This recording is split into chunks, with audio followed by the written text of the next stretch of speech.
Had a little bit of a surprise concerning my Roma plants, and I thought maybe I'd share some information I wasn't aware of until I was surprised by this. I'm going to flip this camera view around so you guys can get a better view of my garden. Okay, so here's my Roma plants. There's like 2 rows of them right here.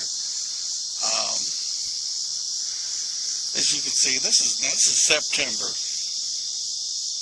I got blooms. Okay, now I went through a whole cycle. The Romas produced tomatoes. I harvested them. You know, they ripened. I harvested them, and I was just about through the harvest. And we got pretty good rain, and then the next thing you know, we got all this new growth, and we are getting actual tomatoes too, as you can see. I mean, they're not all small, but I don't expect they're going to be a lot of big ones this time around.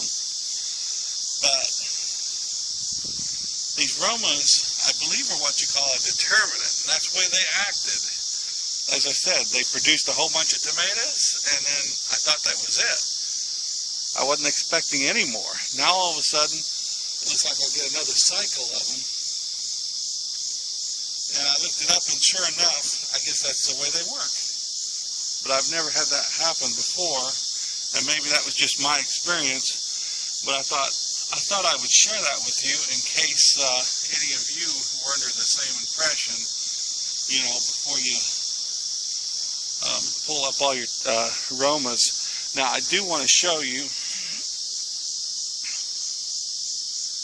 down here. This is the way I planted them this year. I've done this in the past, but this year I used Mel's mix.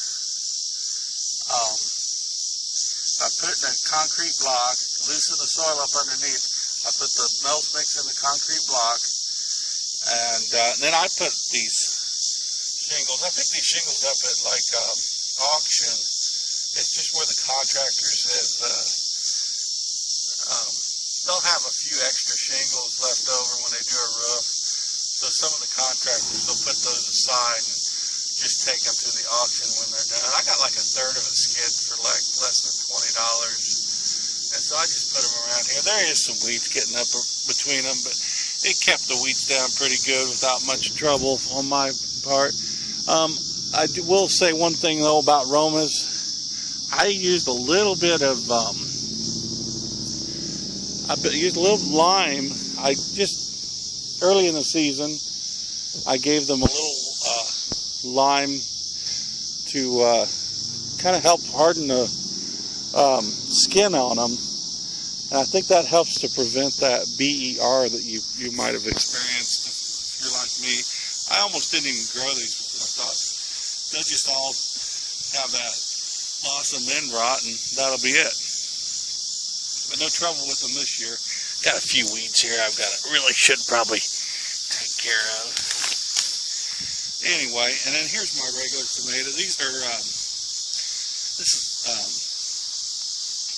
like a slicer tomato here, a couple of them. I probably should have used bigger baskets for them. The Romas are, you only expect those to get so big, but these I think this might be Better Boy. They can get pretty big, and see they ended up all coming over. But I got some tomatoes on there. We'll probably continue to get tomatoes there for another month. And then this is my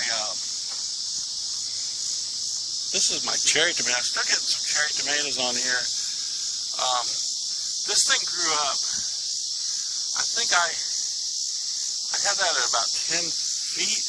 Maybe that's only 8 feet. But I had to let it come down because I couldn't reach them. They were getting so. And you see that vine's almost all the way back down to the ground again. But that's just one plant. It just went all over the place. Actually got kind of out of control. So lots going on there.